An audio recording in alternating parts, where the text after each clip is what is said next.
Komuna e Çajirit ankohet se higjiena komunale udhëhequr nga BDI-a vazhdon të bojkotojë mbledhjen e mbeturinave, kreu i ndërmarrjes mohon akuzat.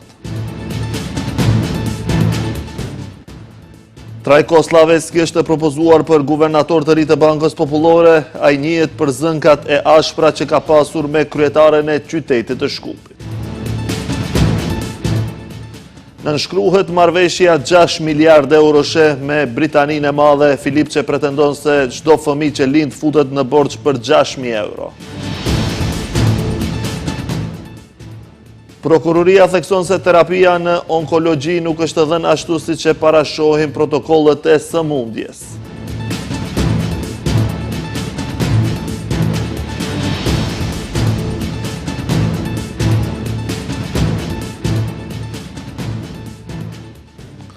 Përshëndetje, shikues të nderuar, jemi me lajmet në televizionin Shenja. Pas incidentit me kamionin, sot sërish ka pasur përplasje ndërmjet komunës së Çajirit dhe higjienës komunale.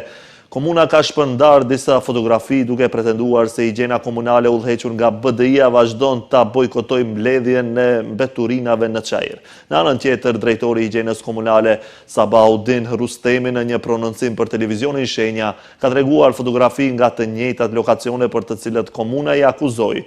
Rustemi kërkon që Visarganiu t'i shlyejë detyrimet që ka ndaj ndërmarrjes higjiena komunale. Vazhdon lufta verbale në distancë mes komunës së Çajirit dhe higjienës komunale. Komuna ka shpërndar disa fotografi duke pretenduar se higjiena komunale e udhëhequr nga Bashkimi Demokratik për Integrim vazhdon ta bojkotojë mbledhjen e mbeturinave në Çajir. Sipas komunës, kjo gjendje është dhuratë nga koalicioni BDI Arsovska Levica. Nga komuna pretendojnë se Çajiri në këtë gjendje nuk ka qenë as në kohën e komunizmit. Nga komuna kërkojnë që qytetarët të bëjnë durim, sepse siç thonë, këto janë shkelmat e fundit të bandës së kriminalizuar që po fundoset. Këtë e kemi si dhurat nga koalicioni BDI Danela Arsovska Levica, një bashkëpunim i bazuar jo në interesin e qytetarëve, por në inate dhe kalkulime politike, ku Çajiri po përdoret si mjet presioni për llogaritë të lojrave të tyre politike. As në kohën e komunizmit nuk ka ndodhur që Çajiri të lihet në mëshirë të mbeturinave dhe askush të mos mbaj përgjegjësi. Ky është kulmi i papërgjegjshmërisë dhe i degradimit institucional. Duke ju përgjigjur akuzave të komunës, drejtori i higjienës komunale Sabaudin Rustemi në një prononcim për televizionin Shenja ka treguar fotografi nga të njëjtat lokacione për të cilat komuna akuzoi. Rustemi thotë se ndërmarrja publike higjiena komunale do të vazhdojë me punë dhe do të angazhohet që qyteti të jetë sa më i pastër. Thotë se fajtori vetëm për këtë gjendje të krijuar është Visarganiu, i cili sipas Rustemit është vendosur në shërbim të VMRO-DPMNE-s. Faji më i madh për ndotje në Çajir mban emrin e Visarganiut, personit në fjalë, me veprime shumë të ulta, mundohet me dëmos të nënçmon djersën dhe mundin e punëtorëve. Kryetari i komunës së Çajirit mbetjet nga po e njëjta komunë nëpërmjet satelitëve të tij i hedh poshtë kontenjereve.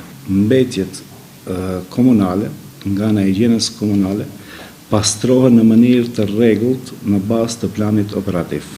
Për më tepër, Rustemi kërkon që Visarganiu të shlyejë detyrimet që ka ndaj ndërmarrjes higjiena komunale, gjegjesisht borxhet e shkollave fillore që ka ndaj higjienës komunale me vite të tëra. Në këtë luftë institucionesh është përfshirë edhe kryetaria e qytetit të Shkupit Danela Arsovska, e cila dje drejtoi akuza të ashpra në drejtim të komunës së Çajirit dhe kryetarit aktual Visarganiu. Presidentja e shtetit ka dorëzuar dje në kuvend propozimin që Trajko Slaveski të zgjidhet guvernatori i ri i Bankës Popullore të Maqedonisë së Veriut. Slaveski është ekonomist i shquar dhe ka pasur disa funksione publike, në mesin e të cilëve dhe postin e ministrit të financave. Viteve të fundit ka ushtruar detyrën e kryetarit të Këshillit të qytetit të Shkupit, prej ku njihet për zënkat e ashpra që ka pasur me kryetarin e qytetit të Shkupit. Një ndër ekonomistët më të shuar në vend, profesor universitar, ish ministri i financave si dhe bartës i disa funksioneve partjake e publike. Ky është profili i Trajko Slaveskit, kandidatit të propozuar nga presidentja e shtetit për guvernator të ri të Bankës Popullore të Maqedonisë së Veriut. Ai ka diplomuar në Fakultetin e Ekonomisë në Shkup, ndërsa ka ndjekur studimet postdiplomike në Universitetin e Kalifornisë dhe atë të Harvardit.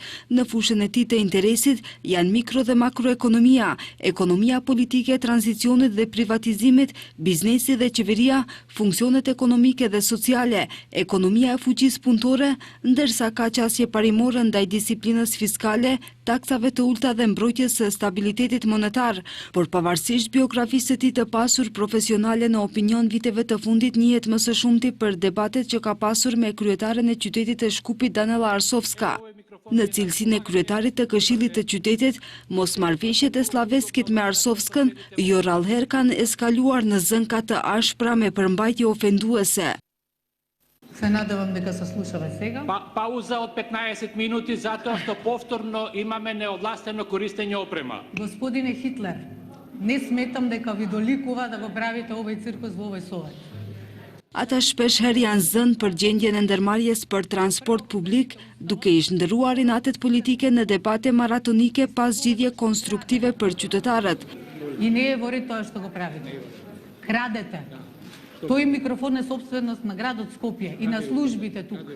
Ndryshe Slaveski e ka filluar karrierën politike në vitin 1999, kur u emërua ministri i zhvillimit në qeverinë e Lupço Georgievskit. Në vitet 2000-2002 ka qenë këshilltar i ministrit të financave.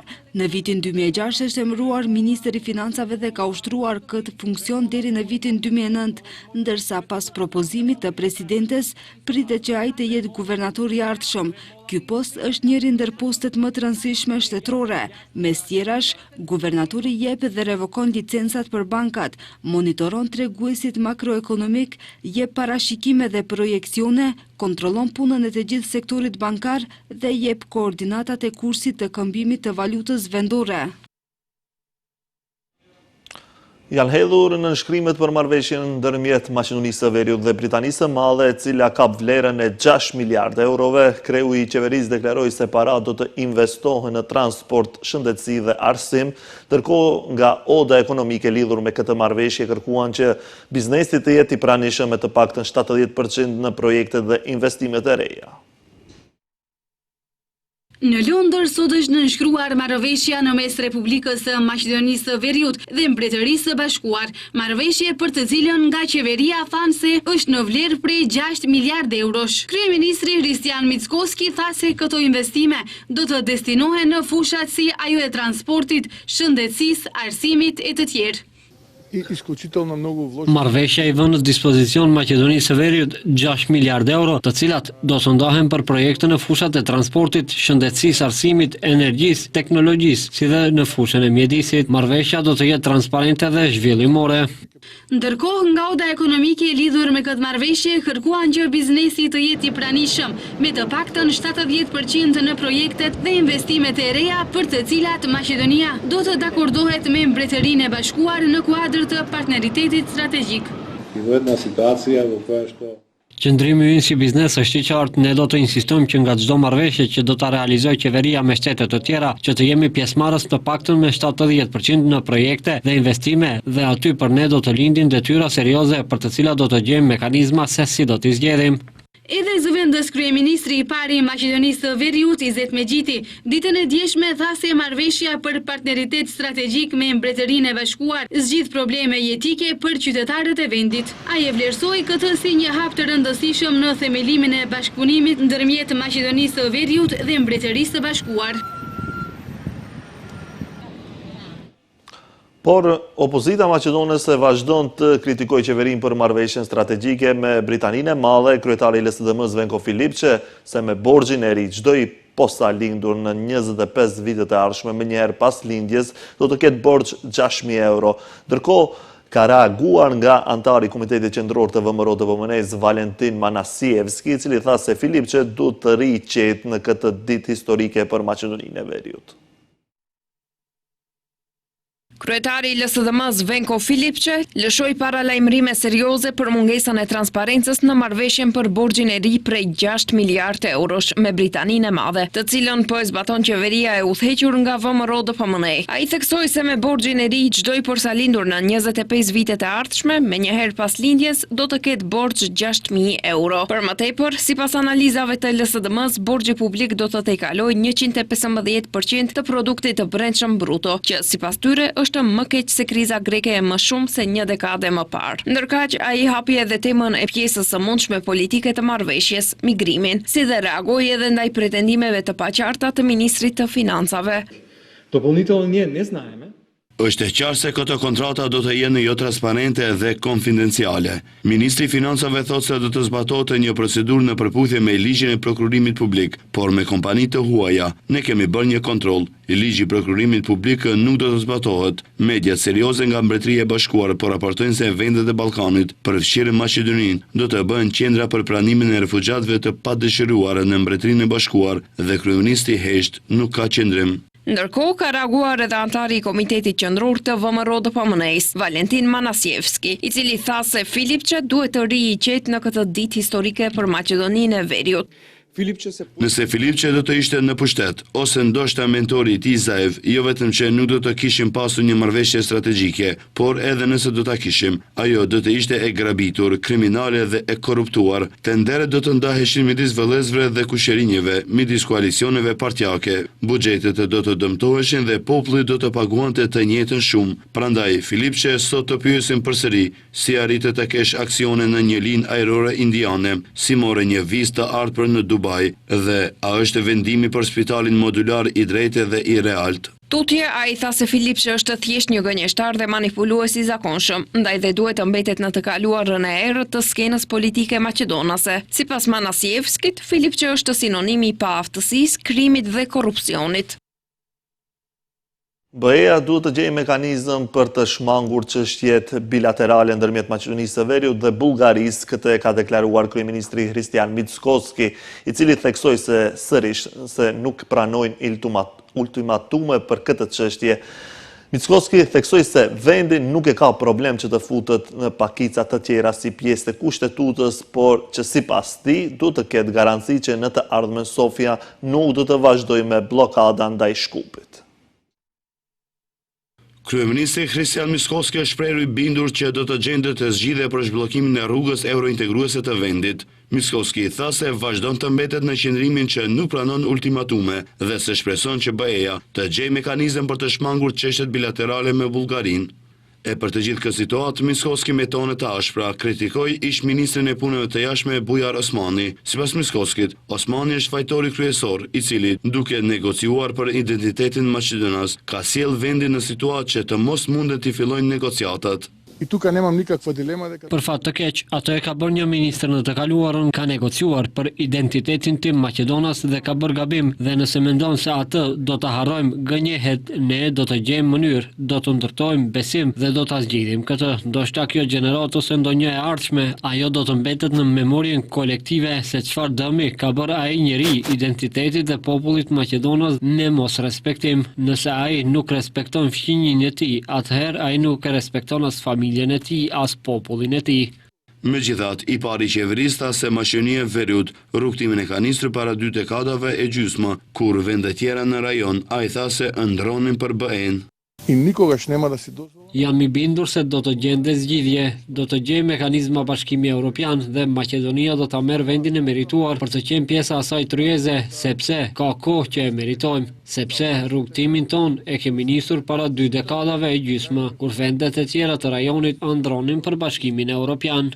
Mickoski theksoi se vendi nuk e ka problem që të fut pakica të tjera si pjesë e kushtetutës, por që sipas tij duhet të ketë garanci që në të ardhmen Sofia nuk do të vazhdojë me bllokada ndaj Shkupit. Krerët qeveritar dhe lokal kanë marrë pjesë sot në ceremoninë e përurimit të rrugës Pallatic Tetov. Kryetari i komunës së Zhelinës Blerim Sejdiu deklaroi se mendimin e qeverisë. Ai tha se po realizojnë projekte të rëndësishme. Kryeministri tha se qeveria do të investojë gjithkund në mënyrë të barabartë.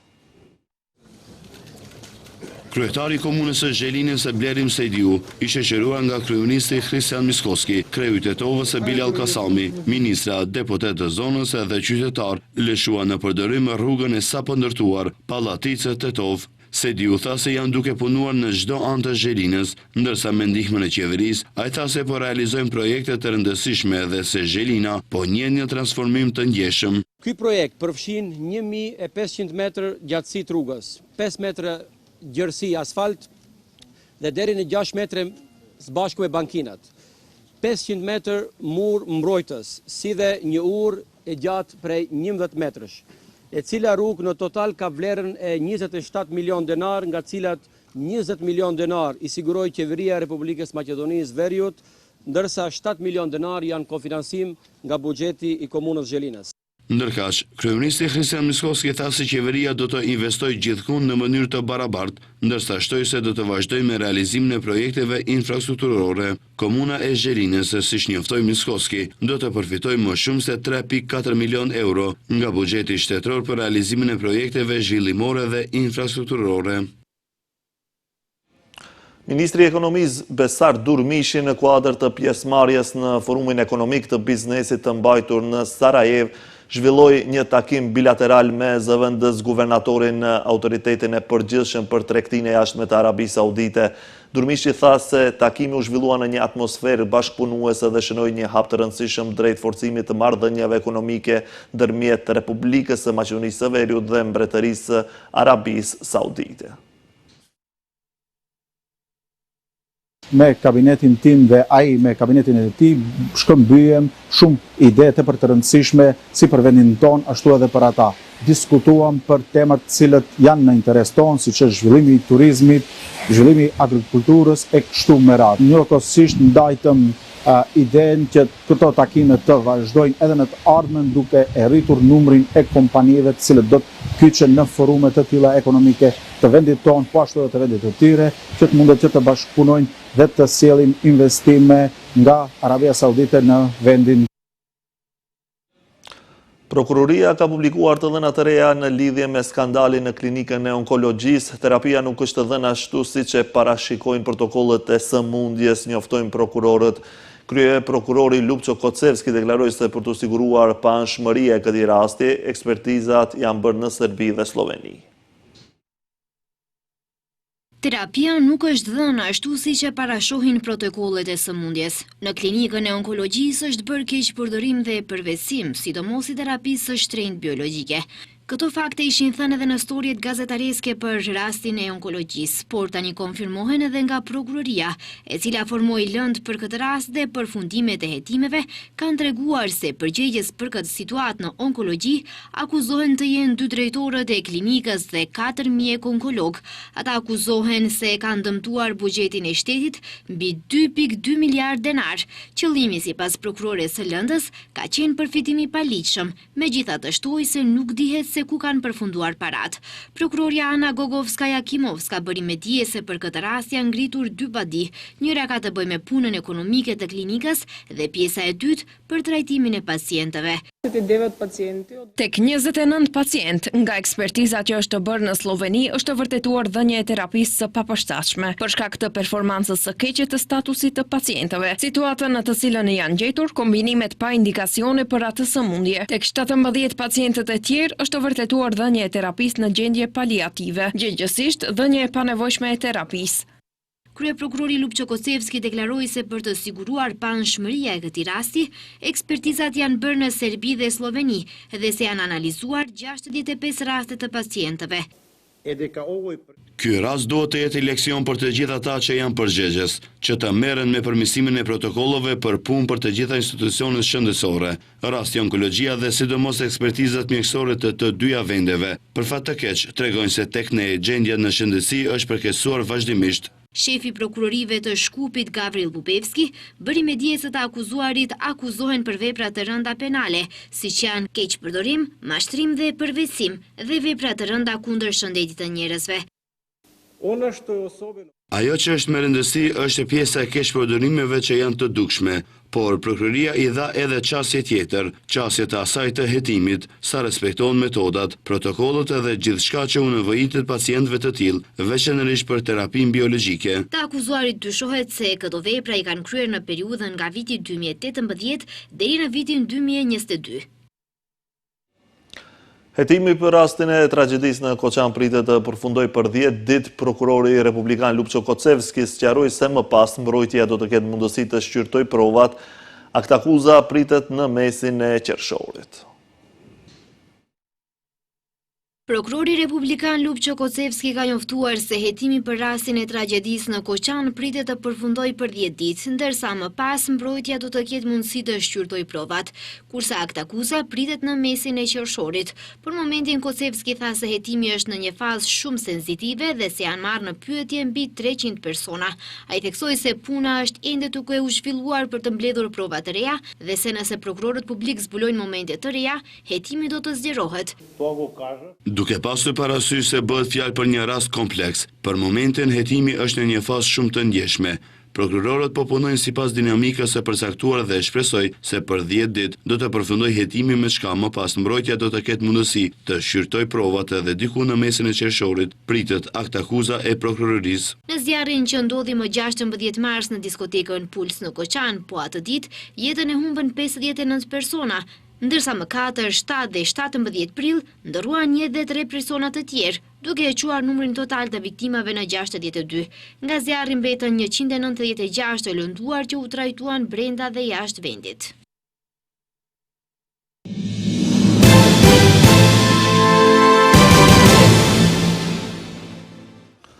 Sulmet izraelite kanë vrarë të paktën 98 palestinez në Gaza në 24 orët e fundit, tha sot një zyrtar i Ministrisë të Shëndetësisë. Dëshmitarët raportuan sulme vdekje prurëse izraelite në disa shtëpi dhe tenda që strehonin civil të zhvendosur në orët e fundit në të gjithë enklavën e shkatruar nga lufta.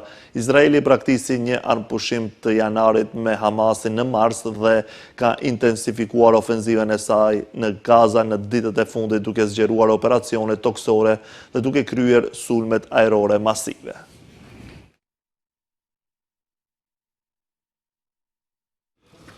Presidenti i Turqisë Recep Tayyip Erdogan tha se Izraeli po izolohet gjithnjë më shumë në skenën botërore për shkak të veprimeve të tij dhe vuri në dukje atë që ai e quajti një zgjim në rritje në Evropë kundër veprimeve izraelite, megjithse vuri në dukje se një ndryshim i tillë ka ardhur vonë. Historia do t'i mbajë mend përgjegjës ata që dështuan në provimin e Gazës. Turqia ka qëndruar fort në anën e njerëzisë dhe dinjitetit njerëzor dhe ata do të vazhdojnë ta bëjnë këtë, ka thënë Erdogan.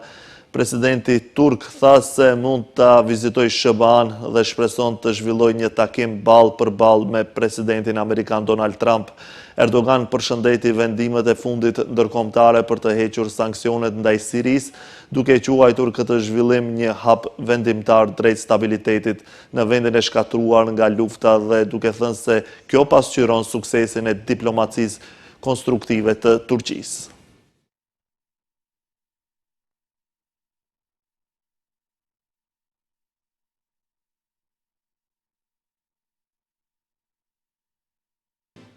Ky ishte lajmi i fundit për këtë edicion informativ. Faleminderit për momentin, bashkë mirupafshim.